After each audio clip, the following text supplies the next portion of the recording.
Welcome to the Plain English Public Health Weekly Report. I'm Richard Greenland, and today is October 2nd, 2020. As always, we start with the COVID-19 statistics. Worldwide, we have nearly 35 million cases, and we have now passed 1 million deaths. In the United States, we have over 7.5 million cases and over 213,000 deaths. The first thing to know this week is that President Donald Trump and his wife have tested positive for COVID-19. They are both experiencing mild symptoms as of now, but since President Trump is a higher risk individual because of his age and his obesity, his doctors are keeping a close eye on him. Typically, COVID-19 symptoms start mild, but high-risk individuals can escalate quickly. So the first week after infection is critical. We wish the Trumps a speedy recovery, and we also hope that President Trump will take the fight against COVID-19 a bit more seriously than he has in the past. In COVID-19 news this week, multiple studies suggest that less than 20% and probably only about 10% of Americans have had COVID-19.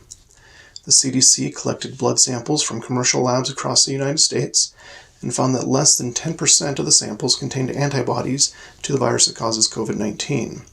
Stanford University gathered nearly 30,000 blood samples from United States dialysis centers and had just over 9% with antibodies. It's important to note that the blood samples collected by both the CDC and Stanford University were from routine blood tests, not specifically from tests for COVID-19. This means that there isn't any discernible bias in the blood samples, either for or against COVID-19. 4 separate epidemiological modeling teams used testing and death data in all 50 states and estimated that anywhere between 9 to 16% of Americans have been infected. Despite their different samples and their different methods, they all reached a similar conclusion. In science, when you can use different methods with different types of data and reach the same conclusion multiple times, it's a very good indication that the result is accurate. The studies also pointed out that some areas of the United States may have been more heavily infected, but no area seems to be higher than 25%, while many places, especially with lower population densities, could be much lower than 10%. This new estimate shows that we absolutely have not met the herd immunity threshold. Most scientists recommend a minimum of 60% of people be immune before we even start considering that herd immunity may be working. Some people on YouTube and certain other media have floated a theory that most people are already immune to COVID-19 because some versions of the common cold are caused by different coronaviruses. They claim that having a cold will make your T cells ready to fight any other coronavirus. Now, it is true that sometimes gaining immunity to one virus can help strengthen the body's immune response to a different but similar virus.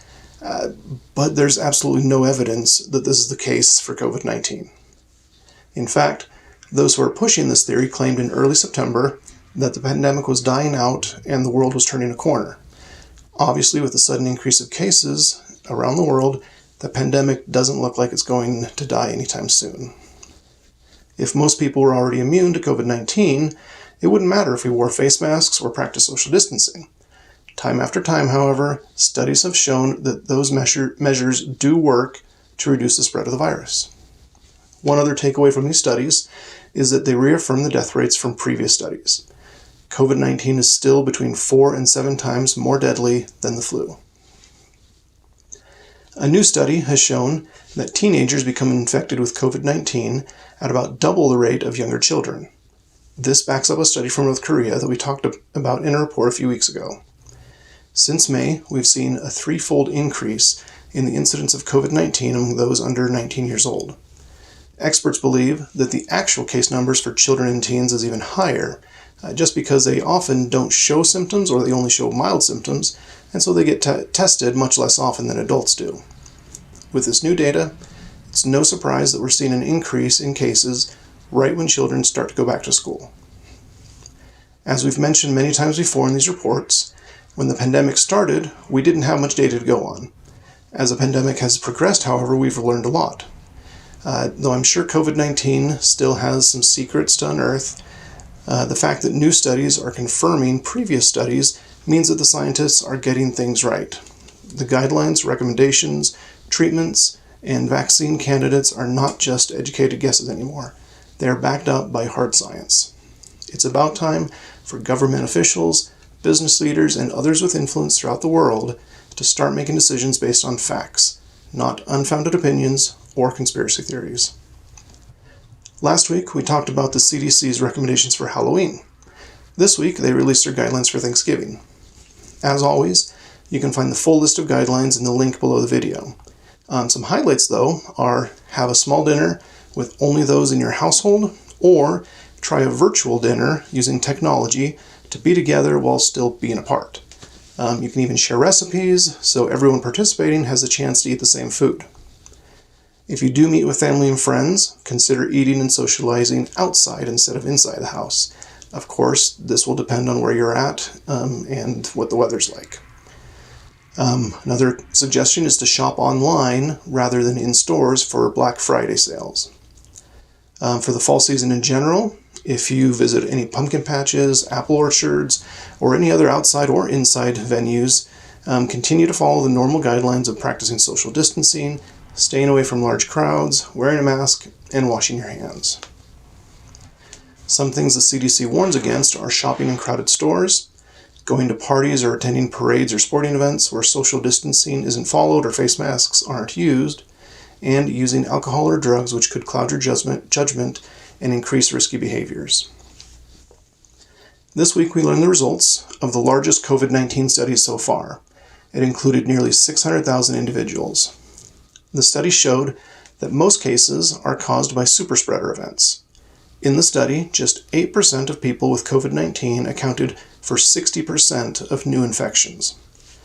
The study also found that if a person was in a high-risk environment such as a bus, train, or other enclosed space with an infected person, their chance of getting COVID-19 was nearly 80%.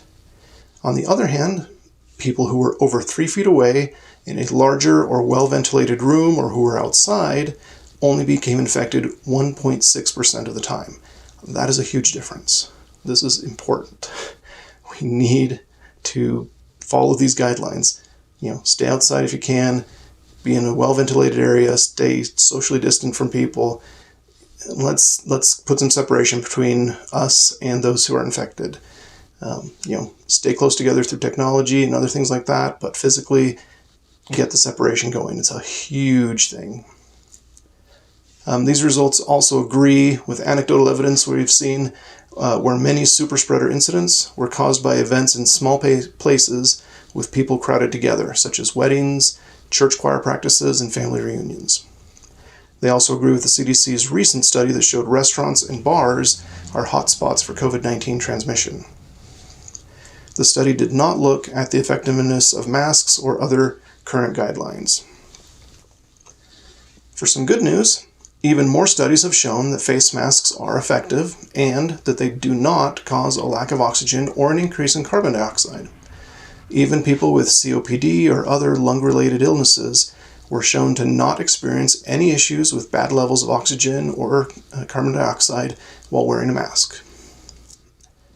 New antibody therapies are being tested to bridge the gap until we have a vaccine, and they are showing a lot of promise. The monoclonal antibodies, as they are called, are a step forward in fighting many diseases, not just COVID-19. A couple of studies have also shown that viral loads seem to have decreased as the pandemic has progressed. The researchers noted that the decrease in viral loads seems to coincide with an increase in measures to slow the spread of the virus, including lockdowns, wearing face masks, and practicing social distancing. This also strengthens a current theory that wearing masks is reducing the viral load that people get, so they may start developing herd immunity bit by bit without actually getting sick. We still don't have an answer about the immunity part of that theory, but it definitely seems that the mask wearing is reducing viral loads. This means that even though face masks are not going to protect anyone 100%, they're far better than nothing, which is what we've been saying for quite a while now. Researchers do warn that it does not seem as though the virus itself is any weaker, but people just seem to be getting less of it, so hospitalization numbers are dropping. If we want to see those numbers continue to drop, we need to continue doing what's been working. It's a familiar list, but practice social distancing, wear a mask, and wash your hands. We're not going to talk about non-COVID news this week, but there are a few links below the video if you're interested. What I want to finish with is a discussion about the side effects of the pandemic. I'm not talking about long haulers or anything like that we've talked about in the past. What I mean is how the pandemic is affecting people even if they have not become infected with the virus. According to a recent study, in the first half of 2019, about 11% of Americans experienced depression or anxiety. By late July of this year, that number was more than 40%. That's a huge increase. Not only are cases of depression and anxiety rising, but there are also reports of increased violence and aggression and increased alcohol and drug abuse. Some of the changes can be attributed to racial tension and other issues that we've been experiencing this year, but certainly the pandemic plays a large part. Isolation from others, such as in lockdowns or just as part of trying to social distance, can be difficult for many people. The negativity seen on both sides of the pandemic response can also be disheartening. We all need to remember that most people are good, and most people have a reason that they feel is valid for what they do and say. Whether we understand or agree with their reason or not, we are all human beings. We all have more in common than we do different. I'm not saying that we shouldn't continue trying to convince people of what we feel is right, but I am saying that we need to be kind about it. As the saying goes, you catch more flies with honey than you do with vinegar. I challenge each one of us to try to be a little kinder this week. Try to see an argument from the other person's point of view. Go out of your way to make a person feel welcome or even important. When you're about to say or type something out of anger or spite, stop and consider what the other person is thinking and how you would feel after saying that. Chances are you'll decide to just let it go or even turn the situation into an opportunity to build a bridge instead of burning one down. Not only do our interactions with others need to be more positive, but we also need to let ourselves realize that no matter how bleak our situation may seem, there are always silver linings to find. Try to focus on the good things this week. If you give your best effort in doing all these things and you're still feeling depressed, you may need professional help, and there's no shame in that. Depression, anxiety, other mental illnesses, they're just as real and they're just as important to treat as physical illnesses such as heart disease or diabetes. A number you can call is a National Suicide Prevention Hotline. Though most people know that the hotline helps those contemplating suicide, the people on the hotline are also trained to help those fighting depression and other mental illnesses. Please reach out if you need it. The number is 1-800-273-8255, or to make it easier to remember, 1-800-273-TALK. Thank you for watching the Plain English Public Health Weekly Report for October 2nd, 2020. If you want any more information on public health news, or the things we've talked about today, please see the many links below the video. I'm Richard Greenland, and you have a healthy weekend.